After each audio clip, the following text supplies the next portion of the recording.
සුබ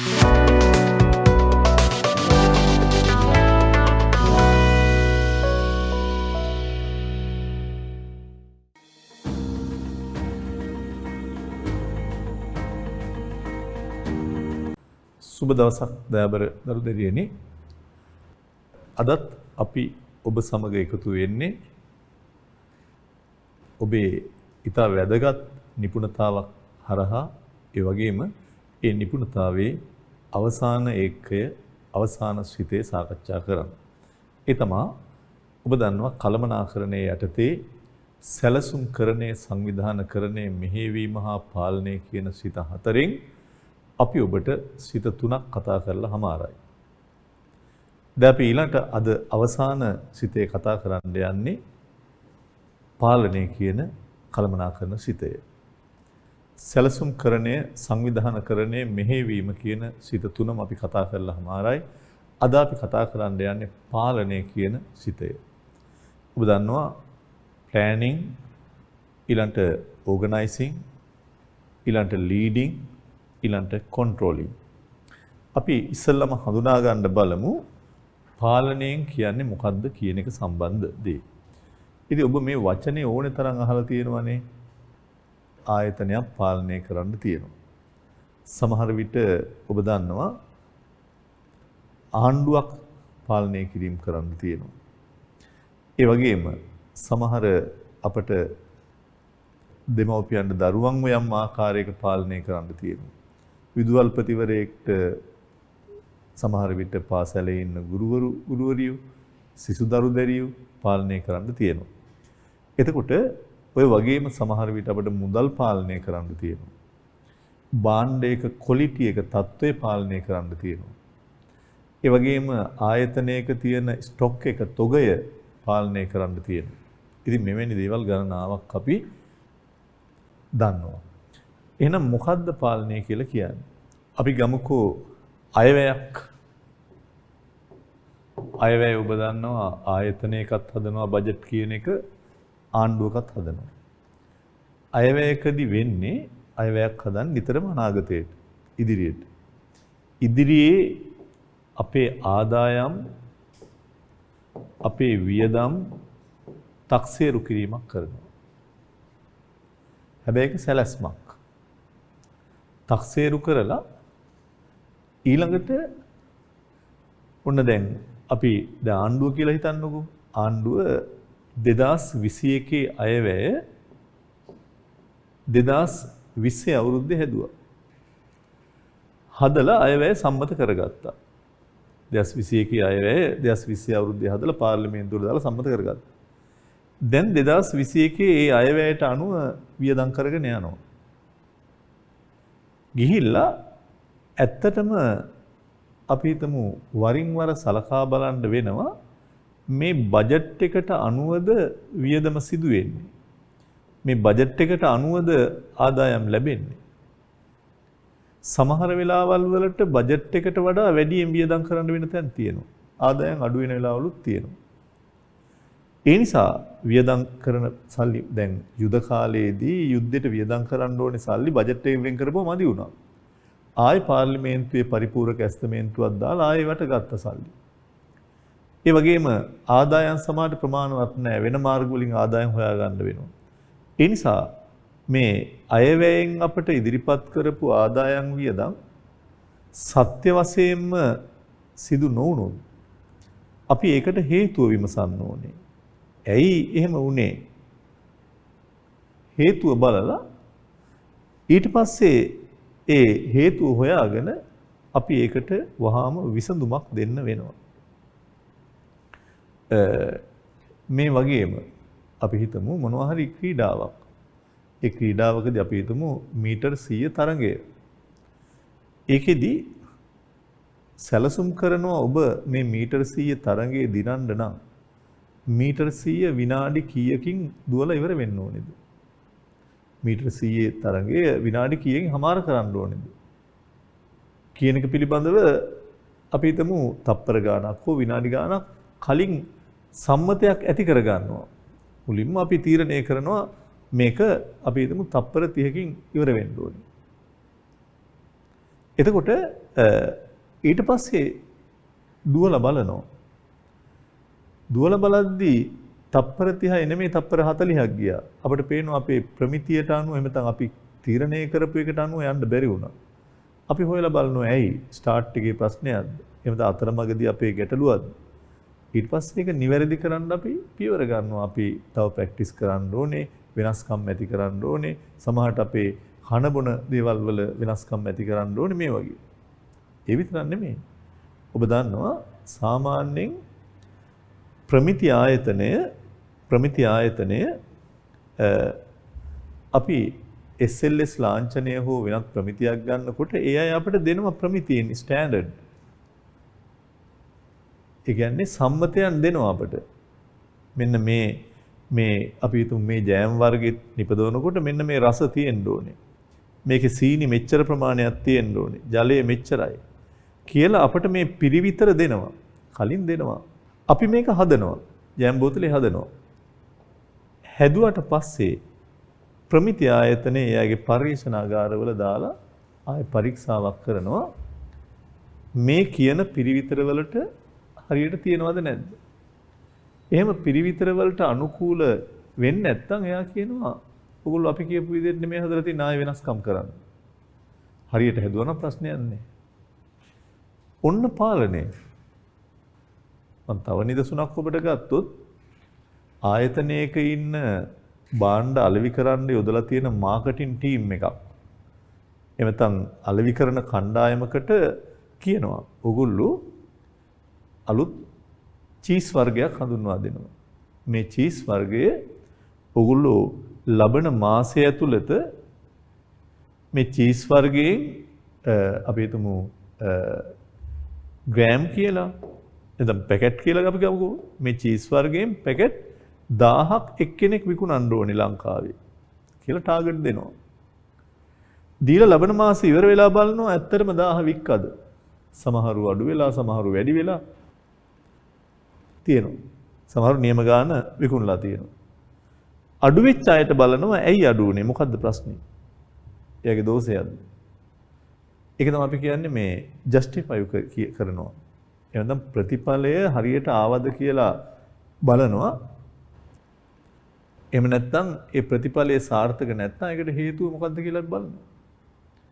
ඒ නිසා හැම වෙලාවකදීම පාලනයක් කියන්නේ ඉස්සරලාම යම් ස්ටෑන්ඩඩ් එකක් ප්‍රමිතියක් නියම කරන්න ඕනේ. ලබන අවුරුද්දේ ආදායම් වියදම් මෙච්චරයි. ඊට පස්සේ ඇත්තට මේ හරියටම ආදායම් හා වියදම් බජට් එකේ විදියට කරාද කියලා බලනවා. බලලා එහෙම නොවුනා නම් විචලනයන් වෙනස්කම් තියෙනවා නම් ඒව නිවැරදි කරන්න අපි ක්‍රියාමාර්ග ගන්නවා. ඒ වගේම ජෑම් බෝතලේ හදන්න ප්‍රමිති නියම කරනවා ප්‍රමිති ආයතනය. නියම කරලා ඒ ප්‍රමිති වලට අනුකූලව ජෑම් බෝතලේ හැදුවද කියලා බලනවා.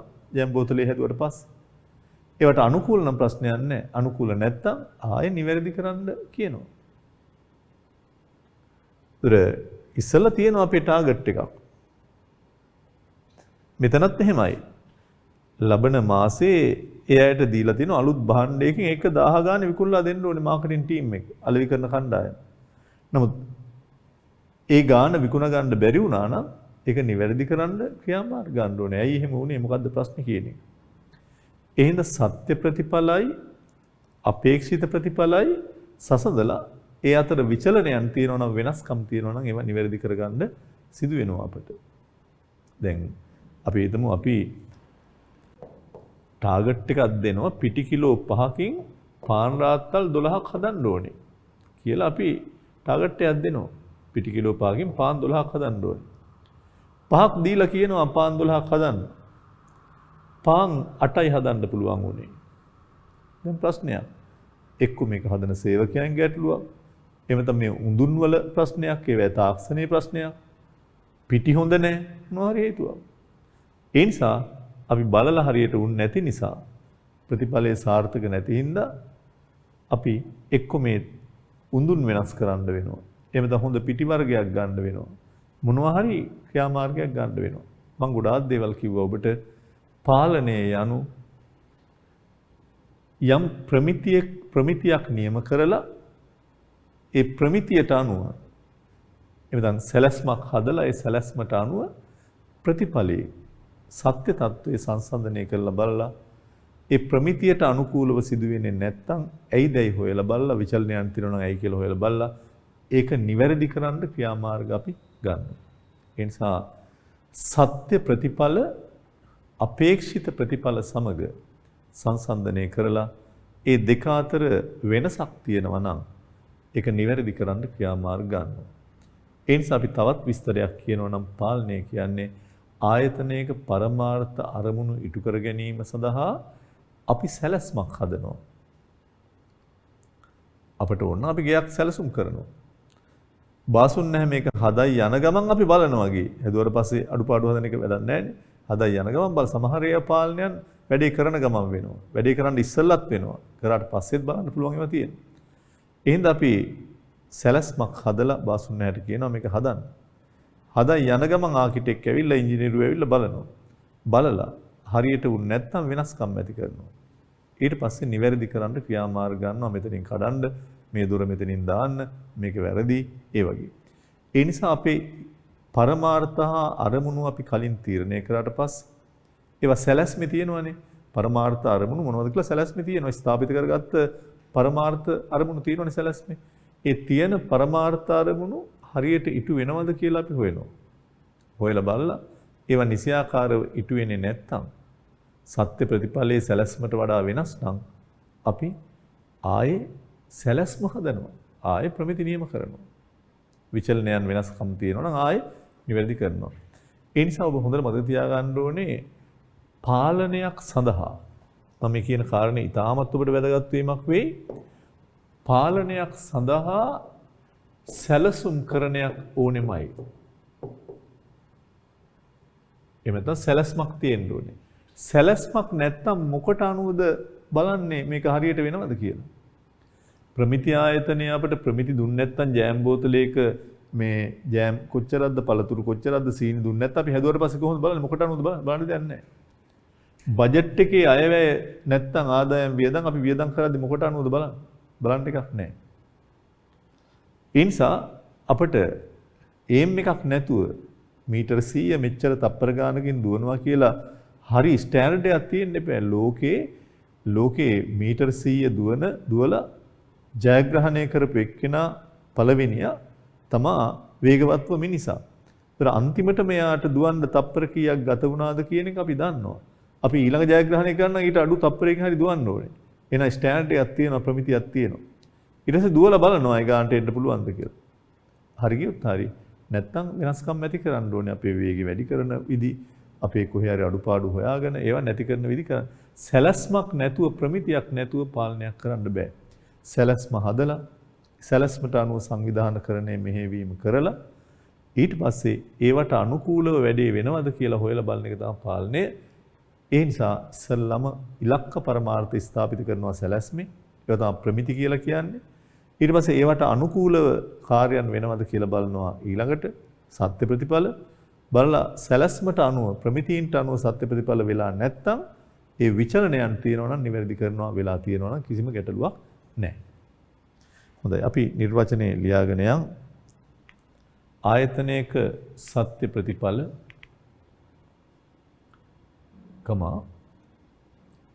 සැලසුම්ගත ප්‍රතිඵල සමග සැසඳීමත්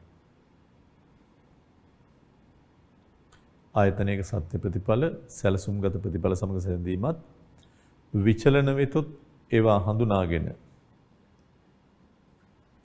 නිවැරදි කිරීමේ ක්‍රියාමාර්ග ගැනීමත් පාලනයයි.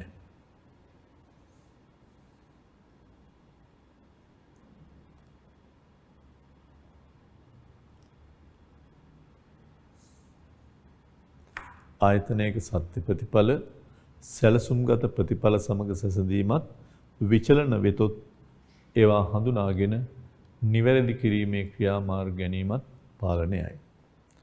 එහෙම නැත්නම් ඒකම තව නිර්වචනයකින් ඔබට දීලා තියෙනවා මොකද්ද සැලසුම්කරණය කියන්නේ මේ. එහෙම නැත්නම් තව නිර්වචනයකින් ඔබට දීලා තියෙනවා මොකද්ද පාලනය කියන්නේ කියන එක පිළිබඳව. ආයතනයක පරමාර්ථ හා අරමුණු ඉටුවන ආකාරයෙන් සැලසුම් නිසි පරිදි ක්‍රියාත්මක වේද යන්න පරීක්ෂා කිරීමත් සැලසුම් හරියට ක්‍රියාත්මක වෙනවද කියලා පරීක්ෂා කිරීමත් වෙනස් වීම නැත්නම් ඒවා හඳුනාගෙන නිවැරදි කිරීමේ පියවර ගැනීමත් පාලනයයි. වෙනස්කම් තියෙනවා නම් ඒවා හඳුනාගෙන නිවැරදි ක්‍රියාමාර්ග ගන්න එක. යටින් කියනවා සංවිධානයේක අපේක්ෂිත අරමුණු ප්‍රමිති සත්‍ය වශයෙන් ළඟා කරගෙන තිබේද යන සහතික කරගන්න අනුගමනය කරන ක්‍රියාවලියක්. අපි දුන්න ටාගට් වලට ආවද කියලා බලන එක. අපේ අයවැය බජට් එකේ කියන්නේ අයවැයේ තියෙන වියදම් හරියට කරාද කියලා බලනවා. අපි දුන්න ප්‍රමිතීන්ට අනුව බාණ්ඩ නියම කරාද? අපි දුන්න ටාගට් වලට අනුව බාණ්ඩ අලෙවි කරාද? ඒවා හොයලා බලන එක. පාලනයේ සෙසු කළමනාකරන කාර්යයන් හා සම්බන්ධ වන ආකාරය. ඒතර ඉස්සල්ලාම සැලැස්මක් කරන්න ඕනේ. සැලැස්මට අනුකූලව තමයි සංවිධාන මෙහෙයවීම වෙන්නේ. සැලැස්මට අනුකූලව කටයුතු වෙනවා නම් ප්‍රශ්නයක් නැහැ. සැලැස්ම තමයි ප්‍රමිති. ඊට පස්සේ සත්‍ය ක්‍රියාමාර්ගය බලනවා ප්‍රමිතියට අනුව වෙනවද? වෙලා නැත්තම් විචලනයන් වෙනස්කම් තියෙනවා ඒවා නිවැරදි කරනවා. ඒ නිසා සැලැස්මක් නැති තැන පාලනයක් කරන්න බෑ. ඒකයි මේ සම්බන්ධය. බලන්න මේ කියනවා සැලසුමක් නොමැතිව පාලනයක් සිදු කළ නොහැක. එමෙන්ම සැලසුමට අනුව සංවිධානකරණය මෙහෙයවීම සිදුවන අතර ඒ අනුව සියලුම කළමනාකරන කාර්යයන් එකිනෙකට සම්බන්ධ වෙලා තියෙනවා. ඒක ලියා ගන්න. සැලසුමක් නොමැතිව පාලනයක් සිදු කළ නොහැක.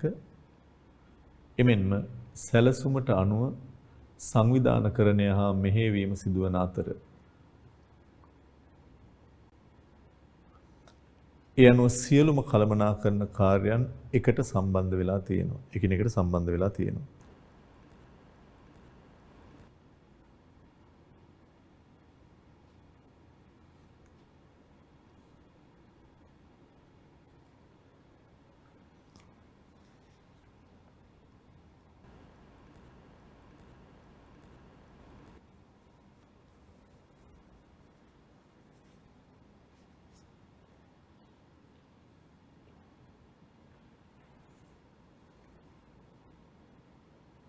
සියලු කළමනාකාරයන් එකට සම්බන්ධ වී ඇත. ඊළඟට අපි එන්නේ විභාග ප්‍රශ්න කීපයකට. දැන් ඔබ බලන්න ඕනේ මම ගොඩාක් දේවල් කිව්වනේ. ඔබට මේ එක එක කාරණා මම මූලික හැඳින්වීම හොඳට හැඳින්වුවාට පස්සේ ඔබට පුළුවන් වෙන්න ඕනේ හොඳ උත්තරයකට යන්න. වරද්දන්න නැතුව. මේ බලන්න පළවෙනි ප්‍රශ්නේ. කළමනාකරණයට හා කළමනාකරණ ක්‍රියාවලියේ කාර්යයන්ට අදාළ වඩාත් නිවැරදි ප්‍රකාශය. කළමනාකරණයට හා කළමනාකරණ ක්‍රියාවලියේ කාර්යයන්ට අදාළ නිවැරදි කළමනාකරණය හා ඒ කාර්යයන්. ඒක බලන්න ඔබ දන්නේව මොනවද තියෙන්නේ මේ කියලා. දැන් මෙතන නම් ඔබ දන්නවා මේ පාලනය සම්බන්ධයෙන් අහන ප්‍රශ්නයක් කියලා. නමුත් දැන් පළවෙනි එක වැරද්ද බලන්න කිසියම් ගැටලුවකට ගනු ලැබුණු නිශ්චිත විසඳුමක් ක්‍රියාත්මක කිරීමේ ක්‍රියාවලිය. සම්බන්ධයක් නැහැනේ. ආයතනයක පරමාර්ථ අරමුණු ඉටු කර ගැනීමට ගනු ලබන පියවර ක්‍රියාත්මක කිරීමේ ක්‍රියාවලිය සැලසුම් කරණය. ඇත්තම සැලසුම් කරණය කියන්නේ ඉලක්ක පරමාර්ථ ස්ථාපිත කරලා ඒවා ළඟා කරගන්න උපක්‍රම තීරණය කරන එක. පරමාර්ථ අරමුණු ඉටු කර ගැනීම සම්පත් බෙදා හැරීමේ ක්‍රියාවලිය සංවිධානකරණය. අපි කියනවා ඒක නෙමෙයි සංවිධානකරණය කියන්නේ. සම්පත් ඊට අපතරව ඔබ දන්නවා දැන් ඔබ දන්නවා සාමාන්‍යයෙන් අපි සංවිධානකරණය කියලා කියන්නේ කරුණු තුනක්නේ. විශේෂයෙන්ම අපි කියනවා හැම වෙලාවකම සම්පත් බෙදලා දෙන්න ඕනේ. ඊට අමතරව බලතල බෙදලා දෙන්න ඕනේ. වැඩ බෙදලා දෙන්න ඕනේ. ඒකනේ මේ අරමුණ හිටු වෙන්නේ නැහැ. හතර බලන්නකෝ. අරමුණු පරමාර්ථයට ගන්න සේවකයන් බලපෑම් කිරීමේ ක්‍රියාවලිය. නෑ. අරමුණු පරමාර්ථ ඉටු කර ගැනීමට පුද්ගලයන් කාර්යයන් වල නිරත කරවීම කියන කාරණය නිරත කරවීම සඳහා එතන එකක් ඇත්තටම බලපෑම් කරන එක ඒ තමයි නායකත්වය, අනිත් පැත්තෙන් sannivedanaya, අනිත් පැත්තෙන් අභිප්‍රේරණය. තුනම කියවෙන්නේ නැහැ. වඩා හරි පිළිතුරක් තියෙනවා පස්වෙනි එකේ සැලසුම් සත්‍ය ප්‍රතිඵල අතර වෙනස්කම් නිවැරදි කිරීමේ පියවර පාලනය. මේ ඔක්කොම දැනන් ඉන්න ඕනේ ප්‍රශ්නේ. ඒක හොඳ ප්‍රශ්නයක්. අනිත් ඒවා ඔක්කොම ඔබ දන්නවද කියලා බලන්න තියෙන ප්‍රශ්නයක්. සත්‍ය ප්‍රතිඵල සැලසුම්ගත ප්‍රතිඵල හා එකඟ වේදයි තහවුරු කිරීම. ඒක ඔබ දන්නවා පාලනය කියලා. 3 පාලනය යනු වඩා හරි උත්තරේ මොකද්ද? සැලසුම් කළ හා සත්‍ය කාර්යඵල. ඒවා හොඳට මතක තියාගන්න. සැලසුම් කළ කියන්නේ ප්‍රමිති. සැසඳීම හා විචලන සිදු වෙලා නැත්නම් ඒවා නිවැරදි කරනවා. 4 පාලනය කියන එකේ අර්ථය හොඳින් පිළිඹු කරන්නේ මොකෙන්ද කියලා අහනවා. වඩා හොඳින් පිළිඹු කරනවා සැලසුම්ගත ආකාරයට කටයුතු සිදු වෙනවද කියලා පරීක්ෂා කිරීම. හැබැයි පරීක්ෂා කිරීම විතරක් නෙමෙයි විචලනයන් තියෙනවා වෙනස් වීමුත් බලන්න ඕනේ. නමුත් මෙතන තියෙන උත්තරේ. පාලනයේ අරමුණ තමයි හැම වෙලාවකම මොකද්ද? සැලසුම් වලට අනුකූලව ප්‍රතිඵල ලැබෙනවද නැද්ද කියලා අපි සාතික කරගන්න එක. අපේක්ෂිත මට්ටමට කාර්ය සාධනයේ සිදු වෙන එක. ඒක නම් අහන කාර්ය සාධන කියන්නේ ක්‍රියාකාරීත්වය වෙනවද කියලා බලනවා. ඒ තමයි පාලනය. ඊළඟට කළමනාකරන පාලන ක්‍රියාවලියේ පියවර. පාලනයෙන් අපි දැන් කතා කිරීමක් කරන්නේ. ඒතර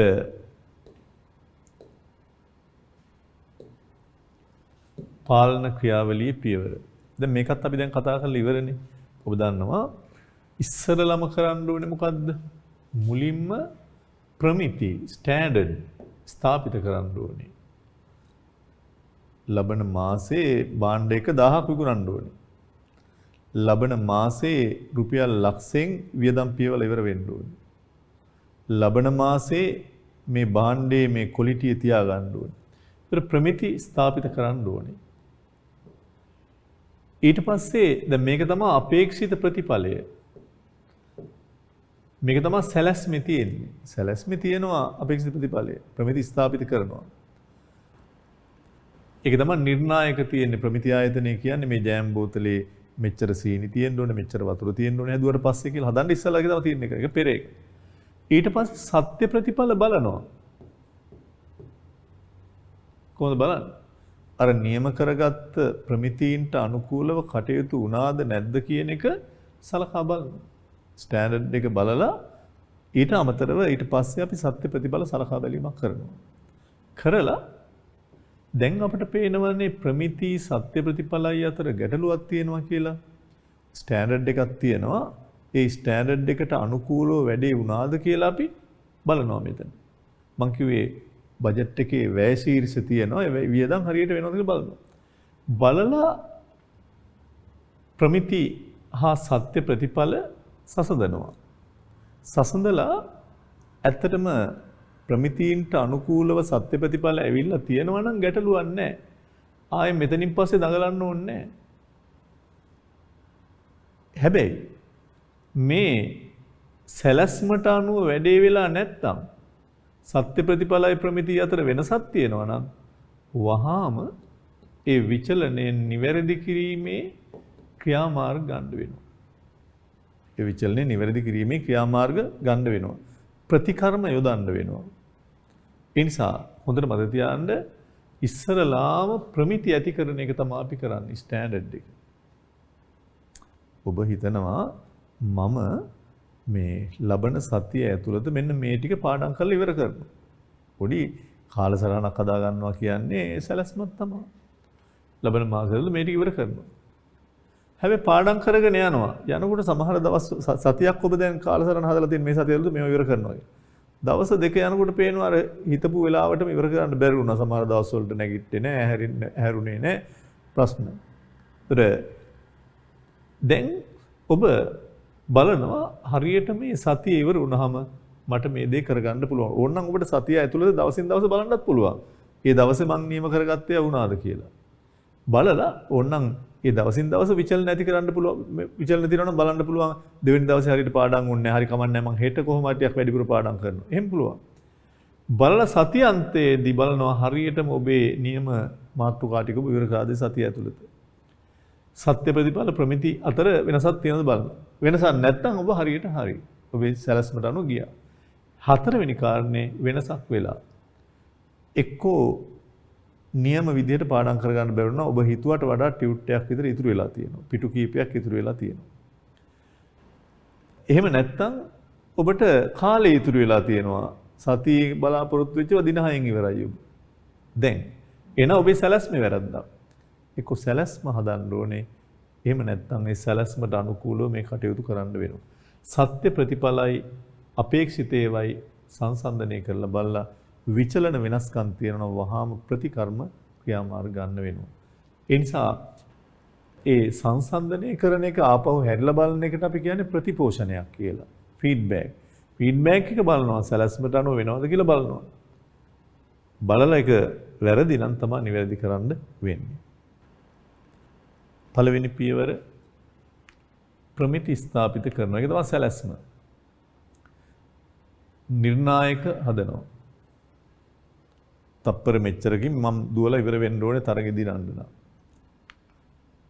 කාර්යඵලමයිනවා මෙෂර් කරනවා සත්‍ය වශයෙන් සිදුවන කාර්ය සාධනය මැන බලනවා. මොකද්ද ඇත්තටම වුනේ? තුන්වෙනි එක විචලන හඳුනා ගන්නවා එමෙතන ප්‍රමිති සමග කාර්යඵල සසඳනවා.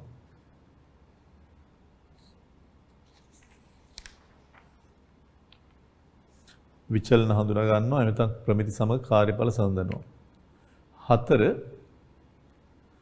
ප්‍රතිකර්ම ක්‍රියාමාර්ග ගන්නවා එමෙතන නිවැරදි කිරීමේ ක්‍රියාමාර්ග ගන්නවා. සත්‍ය ප්‍රතිඵලයි ප්‍රමිති අතර විචලන වෙනවා තියෙනවා නම් ඒවා නිවැරදි කිරීමේ ක්‍රියාමාර්ග ගන්න එක.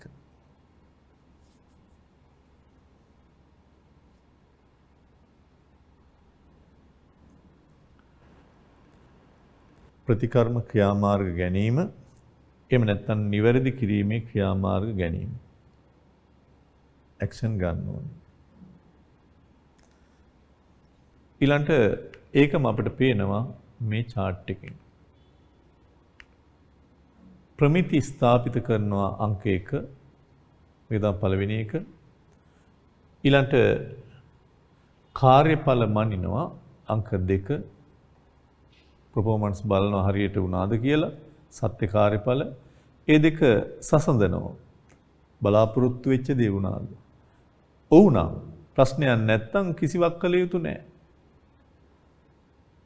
ප්‍රතිපෝෂණයේ තුල අපට අහුණා ප්‍රශ්නයක් නැහැ. ඊට පස්සේ ප්‍රතිකර්මීය ක්‍රියාමාර්ග ගන්නේ ඇත්තටම සැලැස්මට අනුව සිදුුනේ නැත්තම්. සැලැස්මට අනුුනේ නැත්තම් ඒකට අනුකූලව ආයෙ එක්ක සැලැස්ම හදනවා. එහෙම නැත්තම් මොකක්ද අපි කළ යුත්තේ කියන එක තීන්දුව කිරීමක් කරනවා.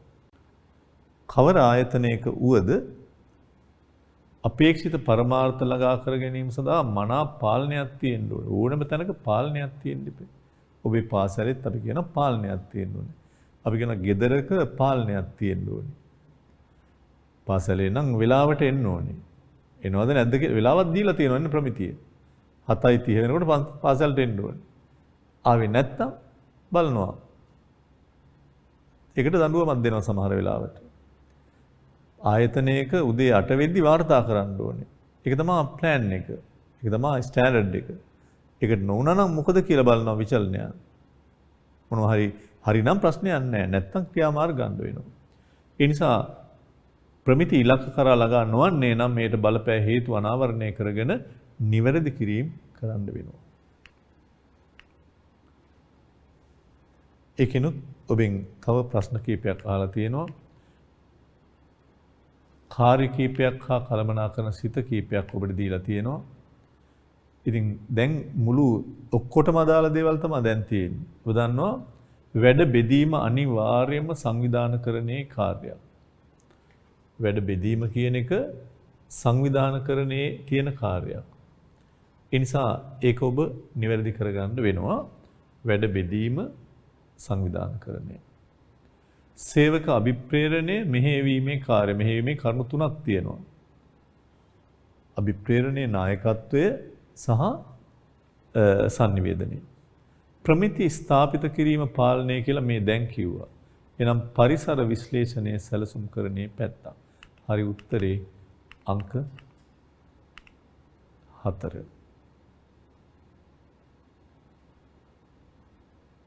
දැන් බලන්න ඒකෙත් ඔබට මේ උත්තර තෝරද්දිත් පහසුවෙන් අඳුරා ගන්න.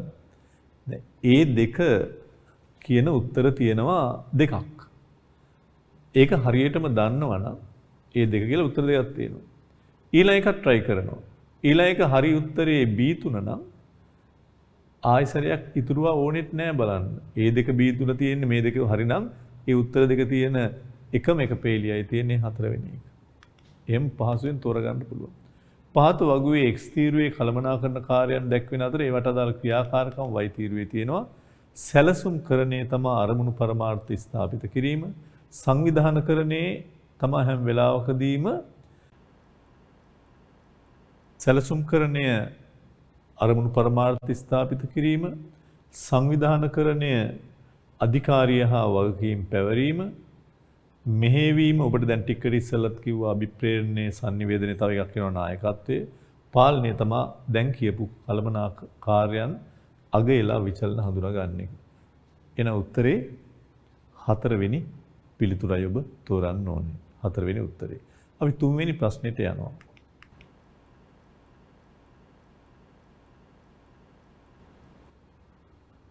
මේක අහනවා XY තීරු ගැලපෙන ආකාරය. මුළු කළමනාකරණයටම අදාළ සියලු දේවල් ඔබෙන් විමසලා තියෙනවා මේක.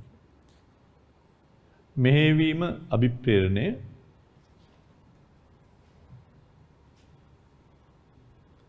සැලසුම් කිරීම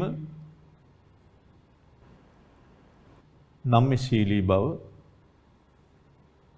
සැලසුම් නිතරම නම්‍යශීලී වෙන්න ඕනේ කියන එක ඇත්තටම දැන් අලුත් නිර්දේශයේ විදිහට පරමාර්ථ කියන ඒවා මයින්ඩ් බෑ. ඒ නිසා මෙතන ඔබ හදාගත්තා නම් හොඳයි. මැනිය නොහැකි බව අරමුණු තමා මයින්ඩ් පුළුවන් වෙන්නේ. ඒතර පරමාර්ථ මයින්ඩ් බෑ. අරමුණු මැනගන්න පුළුවන්. ඒතර ඒ නිසා මේකට මෙතෙන්ට ගැළපීම එනවා නම් එන්න ඕනේ මැනිය නොහැකි බව. ඔබ දන්නවා අරමුණු තමා ස්මාර්ට් වෙන්න ඕනේ. අරමුණු ස්පෙસિෆික්, මෙෂරබල්, ඒ වගේ මයින්ඩ් පුළුවන් වෙන්න ඕනේ. පරමාර්ථ දිගු කාලීනයි ඒවා මයින්ඩ් බෑ. අධිකාරිය කියලා කියන්නේ බලතල. හැම වෙලාවකම බලතල මධ්‍යගත තියෙන්නත් පුළුවන්, විමධ්‍යගත තියෙන්නත් පුළුවන්. පාලනය ප්‍රමිති ස්ථාපිත කිරීම. ඔබේ පිළිතුර 5 වෙනි පිළිතුර එන්න ඕනේ හරියට. 5 වෙනි පිළිතුරයි නිවැරදි පිළිතුර. 4 වෙනි ප්‍රශ්නේ ක්‍රමවත් පාලන ක්‍රියාවලියක පළමු පියවර ඉස්සෙල්ලම ප්‍රමිති ඇති කරගන්න ඕනේ. අපි ප්‍රමිති ස්ථාපිත කරන්න ඕනේ. සැලැස්ම තුල ඒක තියෙනවා. 5 වෙනි ප්‍රශ්නේ පාලන ක්‍රියාවලියේ පියවරක් නෙවෙයි ප්‍රමිති ස්ථාපිත කරන්න ඕනේ. කාර්ය සාධන මයින්ඩ් ඕනේ හරි. නිවැරදි කිරීමේ ක්‍රියාමාර්ග ගැනීම හා ප්‍රමිතීන් නැවත සකස් කිරීමත් හරි. අභ්‍යන්තර බාහිර විගණනය කියලා එකක් අපි කතා කරේ නැහැ. එහෙනම් අපිට පේනවා මෙතනම වැරද්දක් තියෙනවා. 4 වෙනි එක තමයි වැරදි. 6 වෙනි ප්‍රශ්නේ පාලනයේ පියවරක් නෙවෙයි. පාලනයේ පියවරක් නෙමේ සමායෝජනය. එක සංවිධානකරණයේ පියවරක්. පාලන ක්‍රියාවලියේදී කාර්ය සාධනයේ මැනීම සඳහා මොනවද ස්ථාපිත කළ යුත්තේ? ප්‍රමිත, ස්ටෑන්ඩඩ්. පහත් දැක්වෙන්නේ XY සමාගමේ තොරතුරු කීපයක්. මේක තමයි අයවැයගත කියන්නේ බජටඩ්. ඒ කියන්නේ මේක තමයි ප්‍රමිති. මෙතෙන් ප්‍රමිත. මේ සත්‍යයක දැන් අග යන්න ඕනේ. විකුණුම් ආදායම ප්‍රමිති ගතයකට වඩා අඩු වෙලා. විකුණුම් පිරිවැය විශාල වශයෙන් වැඩි වෙලා. විකුණුම් ආදායම විචලනය හා විකුණුම් පිරිවැය විචලනය ගණනය කරන්න. විකුණුම් ආදායම් විචලනය 250කින් අඩු වෙලා නමුත් පිරිවැය විචලනය 10600කින් වැඩි වෙලා.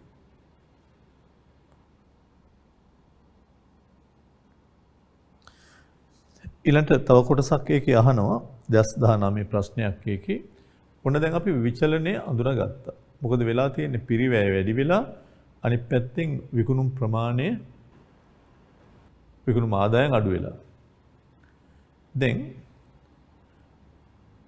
ඒක අපිට ලියන්න පුළුවන් 250කින් ආදායම් අඩු වෙලා නමුත් පිරිවැය 10600කින් වැඩි වෙලා. විකුණුම් ආදායම් විචලනය විය හැකි හේතු දෙකක්. ඇයි මේ විකුණුම් ආදායම් මෙච්චර අඩු වෙලා තියෙන්නේ? එක්කෝ විකුණුම් ප්‍රමාණය සමහර විට අඩු වෙන්න පුළුවන්. විකුණුම් මේක ප්‍රමාණය අඩු වෙන්න පුළුවන්. එහෙම නැත්නම් මිල අඩු වෙන්න පුළුවන්. විකුණුම් ප්‍රමාණය අඩු වීම එහෙම නැත්නම් විකුණුම් වල මිල අඩු වීම. සමහර විට දැන් ඔබ දන්නවා ආදායම කියන එක එන්නේ මිල වැඩි කිරීම ප්‍රමාණයනේ. ආදායම අපි හිතමු නිකන් ආදායම 10000ක් අපි බලාපොරොත්තු වුණා. මම උදාහරණයක් ගන්න. මේකේ තියෙන උදාහරණයක් අපි ඕනනම් ගමුකෝ. මේකේ විකුණුම් ආදායම තියෙන්නේ 3000යි. නමුත් ආදායම 2750ක් වෙලා. විකුණුම් ආදායම 3000යි. නමුත් 2750ක් බවට පත් වෙලා.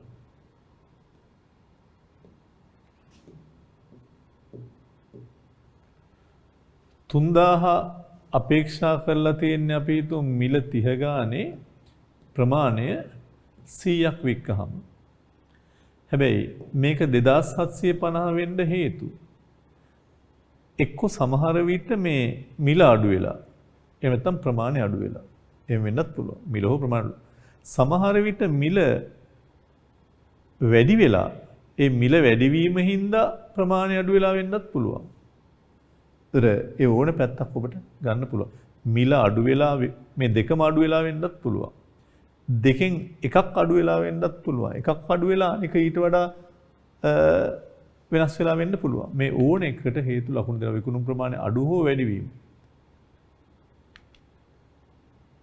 විකුණුම් මිල අඩු හෝ වැඩි වීම. සමහරට එකක් වැඩි වුණත් අනික ඊට වඩා වැඩි ගානකින් අඩු වෙලා නම් ඒත් එකයි දෙපැත්තටම පිළිතුරු ඔබට දීලා තියෙන්නේ.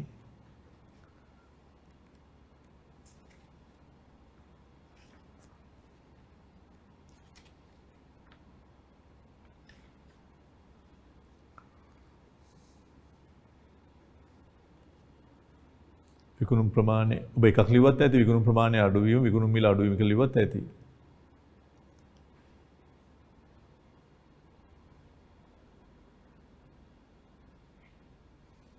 සමහරට අඩු වැඩි වුණත් අනිත් එක ඊට වඩා අඩු වෙන්න පුළුවන්.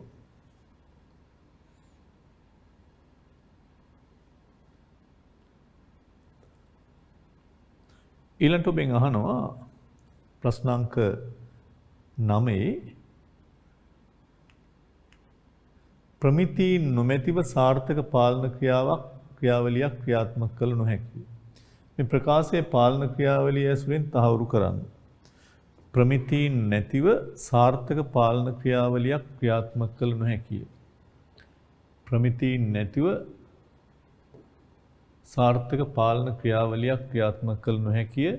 මේ පාලන ක්‍රියාවලිය ඇසුරින් තහවුරු කරන්න කියනවා. ඇත්තටම කොහොමද ප්‍රමිතියක් නැතුව පාලනයක් කරන්නේ?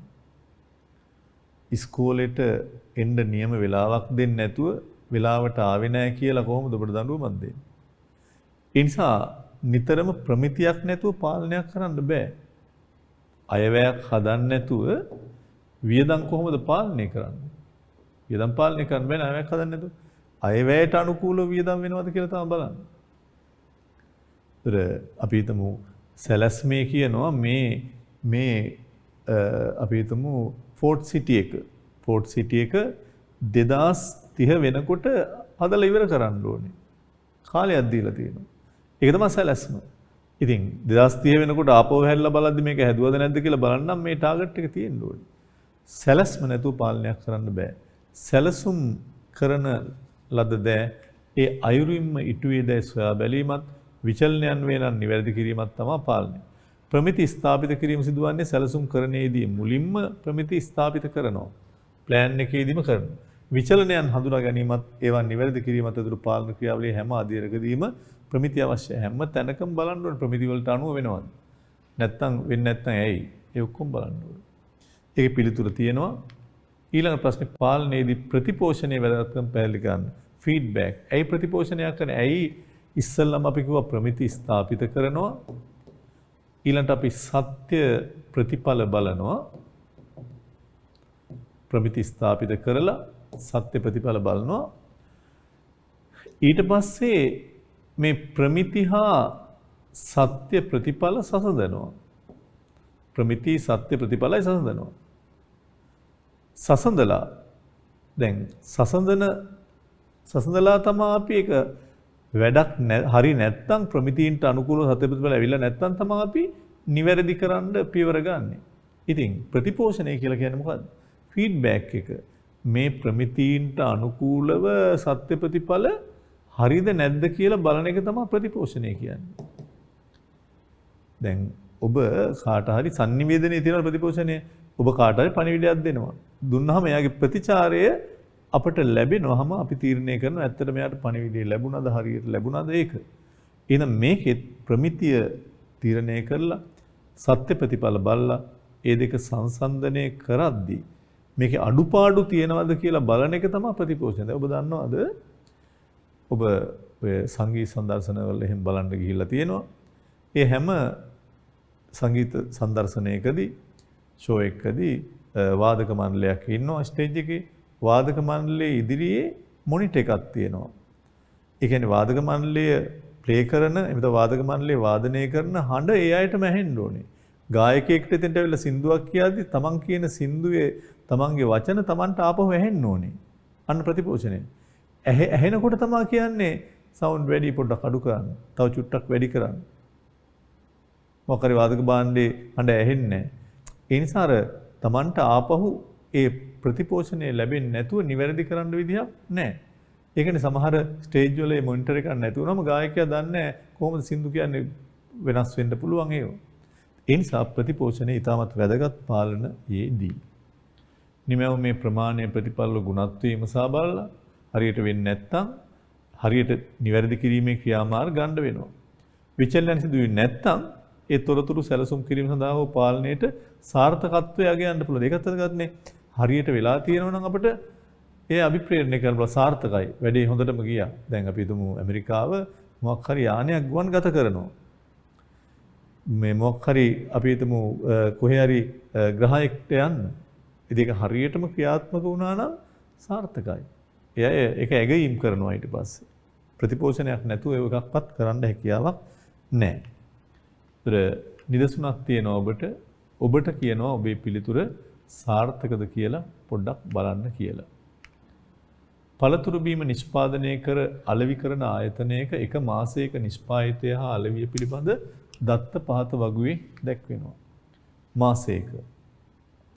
ඇස්තමේන්තුගත එක 5000යි සත්‍යයක 5000යි අලෙවි අංශය 4500 නමුත් විකිණලා නැහැ 300ක්. එහෙනම් නිෂ්පාදන අංශයේ ප්‍රශ්නයක් නැහැ. ඇයි මෙහෙම වෙලා තියෙන්නේ කියලා නම් මේ නිෂ්පාදනාංශයේ ප්‍රමිති සත්‍යයකයි සමානලා තියෙන්නේ ඇයි? හේතුව තමයි මේ හරියට සැලසුම් කරලා තියෙනවා. සැලසුම් කරන අයගේ අදහස් හොඳයි. ඒ නිෂ්පාදනය කරන්න පුහුණු සේවකයෝ ඉඳලා තියෙනවා. ඒ අය කාර්යක්ෂම හරියට නිපදවලා තියෙනවා. අමුද්‍රව්‍ය වල ගැටලුවක් වෙලා නැහැ. හරියට යන්ත්‍ර නඩත්තු කරලා හරියට වැඩේ කරලා තියෙනවා. කාර්යක්ෂමයි සේවකයෝ. ඒ හින්දා නියමයකට ඇවිල්ලා තියෙනවා. පුහුණු සේවකයන් සිටීම අමුද්‍රව්‍ය වල සුලභත් පුහුණු සේවකයන් හින්දාම නිෂ්පාදනයේ කාර්යක්ෂම වෙලා තියෙනවා. යන්ත්‍ර නඩත්තු කරලා තියෙනවා. සැලැස්මත් හරියටම වෙලා තියෙනවා. ඒකත් ඕනනම් කියන්න පුළුවන්.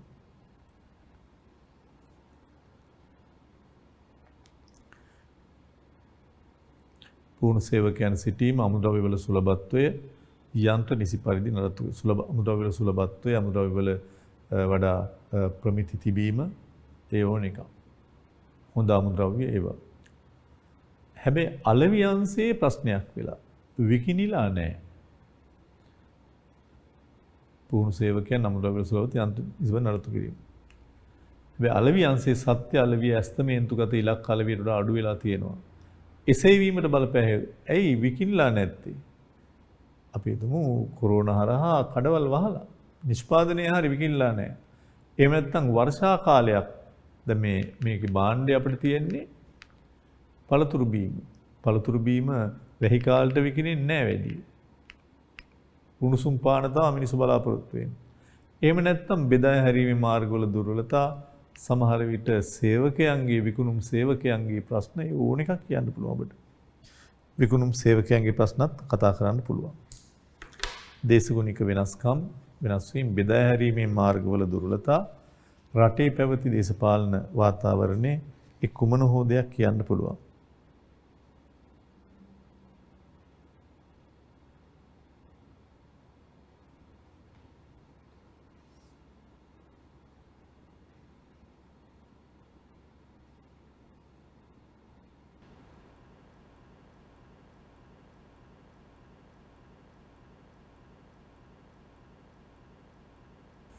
ඊළඟට අපි එනවා අපි මෙච්චර වෙලා කතා කරපු මේ පාලන ක්‍රියාවලියේ වැදගත්කම. ඇත්තටම ඇයි අපි පාලනයක් කරන්නේ? ඒකේ තියෙන වැදගත්කම මොකක්ද කියලා අපි කතා කරන්න යන්නේ.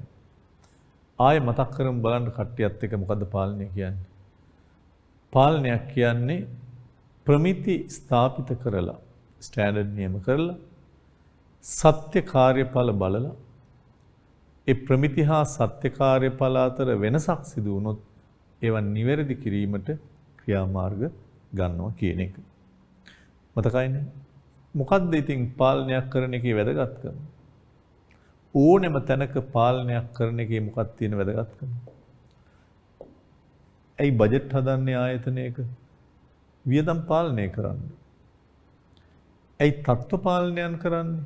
ක්වොලිටි කන්ට්‍රෝල් තත්ත්ව පාලනයන් කරන්නේ හැම වෙලාවකදීම තත්ත්ව පාලනය ඇත්තටම අවසාන අරමුණ තමයි මේ පිරිවැය අඩු කරගන්න එක. ඇත්තටම ආයතනයේ විකුණුම් වැඩි පිරිවැය අඩු කරගෙන ලාභ වැඩි කරගෙන හොඳ ක්වොලිටි භාණ්ඩ දීලා මිනිස්සුන්ගේ කීර්ති නාමය ගන්න එක ඒවා.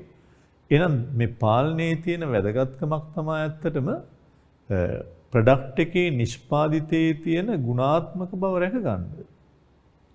විශේෂයෙන්ම තත්ත්ව පාලනය වගේ දේවල් කරනකොට ඒ තත්ත්ව පාලනයේ පැත්ත නිතරම දැන් විශ්වවිද්‍යාලයක වුණත් තියෙනවා ක්වොලිටි කන්ට්‍රෝල් කියලා අංශයක්. ඒකෙන් ශිෂ්‍යයන්ට උගන්වන්නේ වේ තත්ත්වයේ නිවැරදි ආකාරයේ පාලනය කිරීමට මේක වැදගත්කමක් තියෙනවා.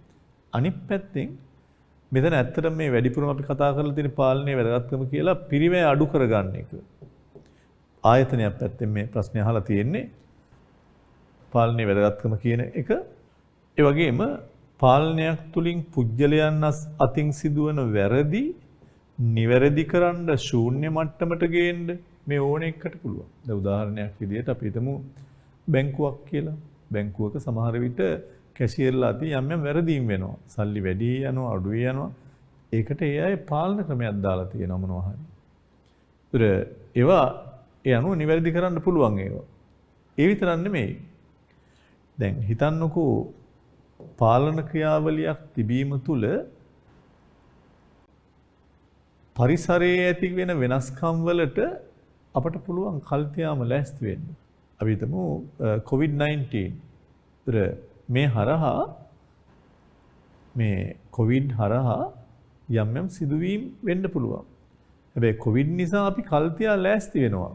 ලබන මාසයේ අපේ ආදායම් අඩු වෙයි. පරිසරයේ වෙනස්කම් COVID. ඒ හින්දා අපි කල්තියා මේ ආදායම් අඩු වෙන එකට පියවරක් ගන්නවා ආයතනයේ සම්බන්ධයෙන්. ඊළඟ පරිසර වෙනස්කම් වලට මුහුණ දෙන්න. කල්තියාම ලෑස්ති වෙනවා අපි. අලාභයක් ලැබුණොත් අපි ලබන මාසෙ මොකද කරන්නේ? පඩි ගෙවීම නවත්තනවාද අඩු කරනවාද? ඒවා. අනිත් එක ආයතනයේ ප්‍රගතිය නිරීක්ෂණය කරලා බලන්න පුළුවන් පාලන ක්‍රියාවල වලින්. ඒ වගේම අපේ ආයතනයේ හරියට performance කාර්ය සාධනය බලනවාද කියලා බලන්න පුළුවන්. ඉතින් පාලනයක් ආයතනයකට වැදගත් වීමක් වෙනවා. ඒ ප්‍රොඩක්ට් එක ගුණාත්මකද නැද්ද කියලා ක්වොලිටිය තියාගන්න නම් පාලනයක් කරන්න ඕනේ. දැන් ඔබේ වුණත් ශිෂ්‍යයෙක්ගේ වුණත් අධ්‍යාපනයේ නිවැරදිව අධ්‍යාපන මට්ටමට ගන්න හැම වෙලාවකදීම බලන්න ඕනේ මෙයා පාඩම් කරනවද? හරියට පාඩම් වෙලා උත්තර ලියන්න පුළුවන්. වාර විභාගයක් හරි සැප් විභාගයක් හරි තියන්නේ මොකටද? ඔබ ඉගෙන ගන්නවා. ඉගෙන ගත්තට පස්සේ විභාගයක් තියෙනවා. ඔන්න සත්‍ය කාර්යඵලම ඉන්නවා. නැත්තම් ඉස්කෝලේ එක නම් සමහරට ඉස්සර ආපහු කලින් පන්තියට දානවා. පහේ පන්තියේ වැඩ කරලා නැතුව පාස් නැත්තම් හතරේ පන්තියට දානවා. ප්‍රතිඵල බලලා ඒකට පියවර ගන්නවා. පාලනයෙන් හැම වෙලාවකම ප්‍රොඩක්ට් එක ක්වොලිටිය රකිනවා. වියදම් අඩුවීමක් වෙනවා. පරිසරයේ ඇති වෙන අවිනිශ්චිතතාවලට කල්තියා මුහුණ දෙන්න පුළුවන් අපිට. ඒ නිසා හරියට තහවුරු කරගන්න පුළුවන් අපි බලාපොරොත්තු වෙන දේ වෙනවාද නැද්ද කියන එක. ඒක ඔබට කරුණු විදියට මේක දක්වලා තියෙනවා. නිෂ්පාදිතයේ ගුණාත්මක බව පළවෙනි කරුණ ආරක්ෂා කර ගැනීමට හැකියවීම. නිෂ්පාදිතයේ ගුණාත්මක බව ආරක්ෂා කර ගැනීමට හැකියවීම. අංක 2 පිරිවැය අවම කරගත හැකියවීම.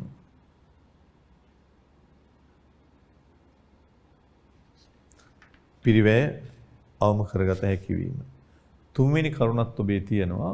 ඒක සටහනේ තියෙනවා. පුද්ගලයන් අතින් සිදුවන වැරදි අවම කර ගැනීමට හෝ ශූන්‍ය මට්ටමකට ගෙන ඒමට හැකියවීම. පාලනයෙන් ඒවා වියදම් අඩු කර ගන්න පුළුවන්. කාර්ය සාධනය හරියට මැන්ලද කියලා බලන්න පුළුවන්.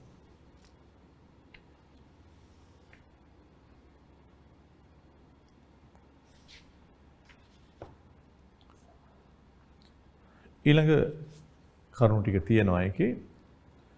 අපි හැම වෙලාවකම සැලසුම් කරන්නේ පවා කියනවා ඒකේ වැදගත්කම ගුණාංග. දැන් ඵලදායි පාලන පද්ධතියක ගුණාංග. මොකද්ද මේ අහන්නේ?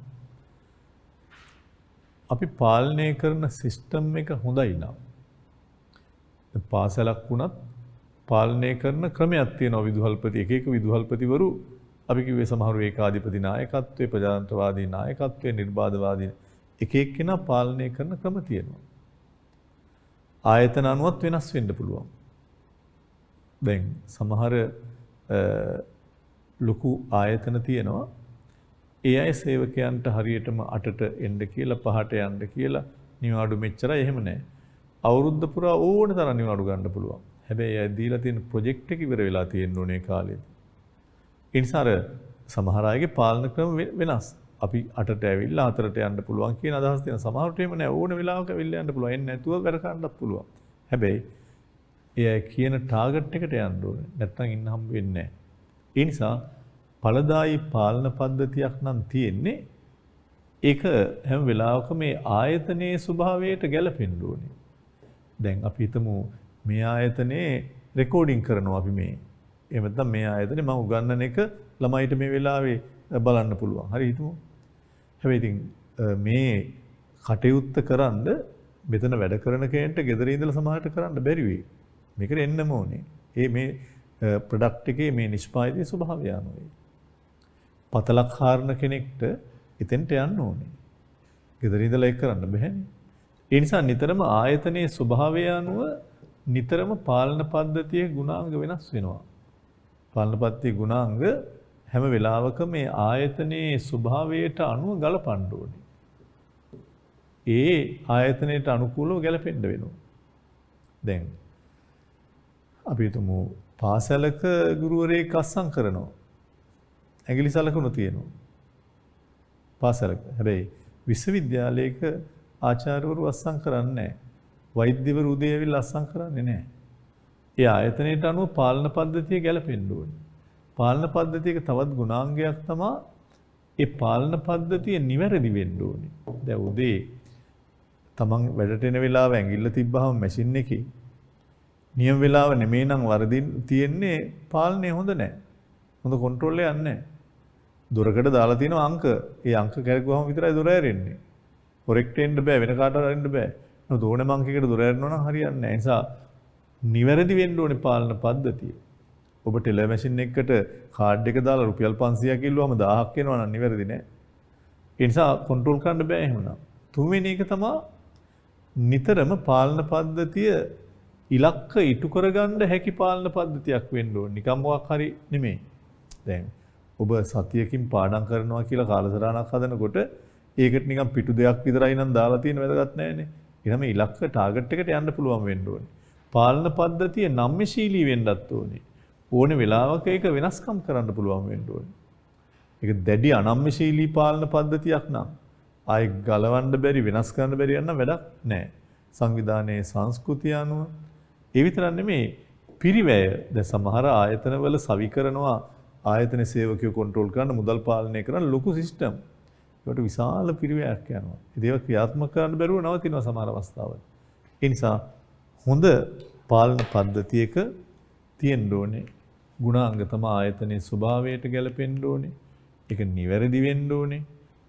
ඉලක්ක ඉටු කරගන්න හැකියාවක් ඒකේ තියෙන්න ඕනේ. නම්‍යශීලී බවක් තියෙන්නත් ඕනේ.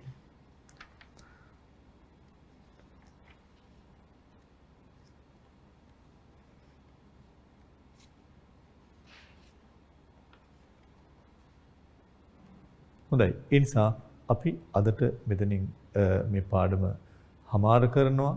ඉතින් ඔබ සැමට නැවතත් සුබ දවසක් අපි ප්‍රාර්ථනා කරමු.